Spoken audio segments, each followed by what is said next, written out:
The ambush hit from both sides of the trail at once, and for the first 4 seconds, the only thing standing between an American rifle squad and complete annihilation was one man and a 23-pound machine gun. He didn't wait for orders. He dropped into the nearest cover, swung the gun toward the muzzle flashes on his left, and opened up. 650 rounds a minute of 7.62 millimeter fire tore into the tree line, buying the rest of the squad the 2 or 3 seconds they needed to find cover of their own and start returning fire. Every man in that squad understood something in that instant that no training manual ever needed to spell out for them. As long as the gun kept firing, they had a chance. The moment it stopped, they didn't. American infantrymen had a name for the weapon that carried that much weight, in every sense of the word: the pig. To understand how a machine gun earned a nickname that sounds almost insulting, from soldiers who trusted it with their lives more than almost anything else they carried, we have to go back to a post-war weapons lab where American engineers took apart a captured German gun and built something new out of the pieces. In the years after World War II, Army ordnance engineers studying captured German equipment kept returning to one weapon in particular: the MG42, a belt-fed machine gun so fast and so mechanically simple that Allied soldiers who faced it had given it its own grim nickname: Hitler's buzzsaw. American engineers took the MG42's belt feed mechanism and grafted it onto the operating action of the FG42, a German paratrooper rifle, producing an experimental design designated the T-44. The result, standardized in 1957 and reaching combat units by the end of 1958, was designated the M60, America's first general-purpose machine gun, built to replace 3 separate weapons at once: the Browning automatic rifle, the air-cooled M1919 medium machine gun, and the older water-cooled M1917 heavy gun that had anchored American defensive positions since the First World War. On paper, the M60 solved a real problem. One squad automatic weapon, chambered in the same 7.62 millimeter NATO round American rifles, already fired, capable of both light infantry support and, mounted on a tripod, sustained defensive fire that had previously required a completely different, heavier weapon system. In practice, when American troops began carrying the M60 into Vietnam in 1965, the gun revealed a personality nobody back at Army Ordnance had fully anticipated. 23 pounds empty before ammunition, before the spare barrel every gunner carried, before the 200 additional linked rounds every other man in the squad hauled specifically to keep that one gun fed. In triple canopy jungle, in monsoon mud, on patrols that might last days without resupply, that weight had a way of making itself felt on every single step. The nickname arrived from multiple directions at once, and none of the men who coined it meant it as pure affection. The pig, for its bulk and its awkward, unglamorous heft compared to the M16 rifles most of the squad carried. The pig, for the specific, voracious way it consumed ammunition once a gunner opened up in earnest, 650 rounds a minute disappearing through the feed tray fast enough that resupply became a constant. Running concern for everyone assigned to keep that gunner in business. And, less charitably, the pig, for a widespread and genuinely unfair squad practice. Handing the gun to whichever new arrival happened to be standing closest when a unit needed a gunner, regardless of whether that soldier had the physique, training, or experience to actually get the best performance out of a weapon that punished poor handling immediately and without mercy. The gun's most notorious design flaw only made that punishment worse.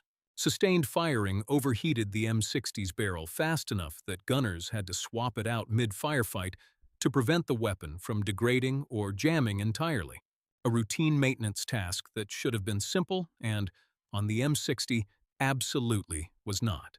Unlike later general-purpose machine guns, the M60's barrel carried no dedicated carrying handle. No insulated grip point a gunner could use to pull a red-hot barrel free without cooking his own hand in the process. Crews improvised. Asbestos gloves when available. A folded C-ration can gripped around the barrel. a bent coat hanger fashioned into a makeshift handle. None of it was standard issue. All of it became, unofficially, exactly as essential to carrying an M60 into combat as the ammunition itself, because a gunner who hesitated during a barrel change in the middle of a firefight was a gunner whose gun might go silent at precisely the moment his squad needed it most. The nickname arrived early enough that not every unit used it the same way. Some infantry companies simply called the weapon the gun, without embellishment, reserving the more colorful nickname for units elsewhere or for later retellings of the war.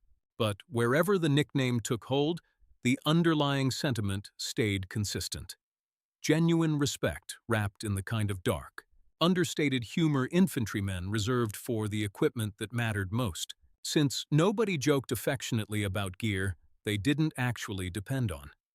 Assistant gunners carried a burden nearly as demanding as the gunner's own, humping additional ammunition belts, a spare barrel, and often a share of the gun's cleaning kit on top of their own individual combat load.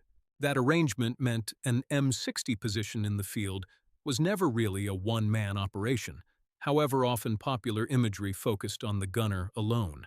The assistant's job, watching for the moment a barrel needed changing, feeding fresh belts without a hitch, covering the gunner's own blind spots during a reload, made the difference between a position that could sustain fire indefinitely and one that sputtered out exactly when the enemy pressed hardest.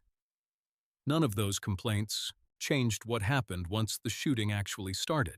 Squad after squad in Vietnam built their entire defensive posture around keeping the pig firing, positioning the gunner where his field of fire covered the most dangerous approach, assigning an assistant gunner specifically to keep ammunition flowing and watch for barrel change moments, and accepting, implicitly, that the gun's 23 pounds of awkward weight was the price of the 650 rounds a minute waiting on the other side of that weight whenever contact came.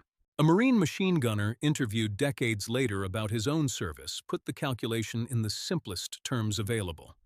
He'd qualified as an expert on the weapon almost by accident, and from that point forward, the bond between a gunner and his pig became one of the least examined but most consequential relationships in the entire war, a piece of equipment soldiers came to trust with their lives more completely than almost anything else they carried into the field.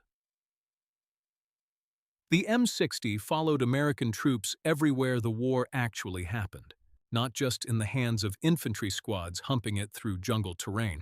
Door gunners fired it from Huey helicopters, ammunition belts feeding through a distinctive chute welded onto the aircraft's open bay. Riverine patrol boats mounted it alongside heavier 50 caliber guns for close-range defense along the Mekong Delta's narrow canals.